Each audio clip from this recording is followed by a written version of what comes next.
नमस्कार दोस्तों, स्वागत है आप सभी का द शुभम चौहान शो में। दोस्तों, कोरोना वायरस पेंडेमिक जो दुनिया भर में फैल चुका है, दुनिया में 32 लाख से भी ज़्यादा लोग इस महामारी से इन्फेक्ट हो चुके हैं और 2,28,000 से भी ज़्यादा लोग इस वायरस की वजह से अपनी जान गंवा चुके हैं। लेकिन राहत की खबर ये भी है कि 10 लाख से भी ज़्यादा लोग इससे रिकवर भी हो चुके हैं, यानी कि ठीक होकर अपने घर वापस जा चुके हैं। दोस्तों, चाइना के वुहान शहर से निकला ये वायरस आज दुनिया में कहर बनकर टूटा है। दुनिया में सबसे ज़्यादा असर इसका अमेरिका में देखने को मिला है। अमेरिका में 10 लाख से भी ज़्यादा कंफर्म केसेस आए हैं, जिसमें 60,000 से भी ज़्यादा लोगों की जान जा चुकी है और अमेरिका की इकॉनमी को एक बहुत बड़ा झटका लगा है। अमेरिका इसका सीधा आरोप चाइना पे लगाता है। वो कहता है कि अगर चाइना ने सही तरीके से इन्फॉर्मेशन WHO और अदर कंट्रीज़ को दी होती, पहले से ही ठीक तरीके से एक्शन लिए होते, तो इस वायरस को फैलने से रोका जा सकता था। तो जो तबाही आज मचा रहा है, शायद ये तबाही को भी हम रोक सकते थे, लेकिन चीन ने ऐसा नहीं किया। तो दोस्तों, इस वायरस का असर दुनिया में सबसे ज़्यादा America, Germany, Italy, France, Spain, UK, China, ये उन कंट्रीज से पड़ा है जिनका जो डेवलप्ड कंट्री, जो जिनकी आर्थिक स्थिति सबसे बेहतर थी, जिनका मेडिकल फैसिलिटी, इनकी हेल्थ फैसिलिटी दुनिया में सबसे अच्छी थी। तो इन सभी कंट्रीज़ पे सबसे ज़्यादा असर इस वायरस का देखने को मिला है।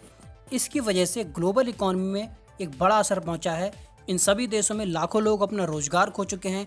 कई बिलियंस एंड ट्रिलियन डॉलर का नुकसान भी इन कंट्रीज़ को उठाना पड़ रहा है। वही अगर हम भारत की बात करें तो भारत की इकॉनमी को भी एक बड़ा तगड़ा झटका लगा है। भारत में भी 31,000 से भी ज़्यादा कंफर्म केसेस हो चुके हैं, जिसमें 1,000 से भी ज़्यादा लोग मर चुके हैं। लेकिन भारत का जो रिकवरी रेट है वो इन सभी कंट्रीज से सबसे अच्छा है, यानी भारत में ठीक होने वाले लोगों की संख्या का जो रेट है वो इन सभी कंट्रीज से बेहतर है।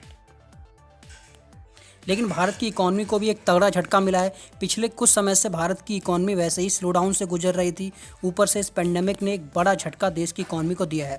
लॉकडाउन के चलते सभी बिजनेस बंद पड़े हैं, लाखों लोग रोजगार खो चुके हैं।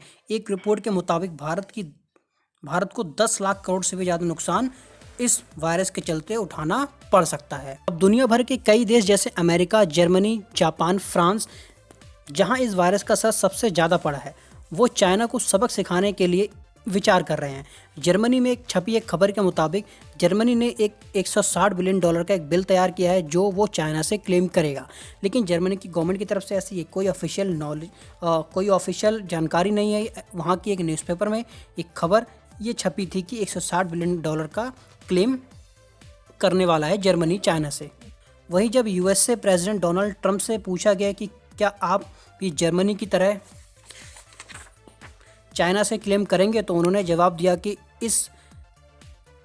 हम इससे भी बड़े अमाउंट का क्लेम सोच रहे हैं। साथ ही उन्होंने ये भी कहा है कि हम चाइना पर सीरियस इन्वेस्टिगेशन कर रहे हैं कि ये वायरस कैसे निकला, क्यों चाइना ने सही तरीके से एक्शन नहीं लिया, क्यों चाइना ने सभी कंट्रीज़ को पहले से इसके बारे में नहीं बताया। तो इस पर हम सीरियस इन्वेस्टिगेशन कर रहे हैं, ऐसा स्टेटमेंट डोनाल्ड ट्रंप ने दिया है।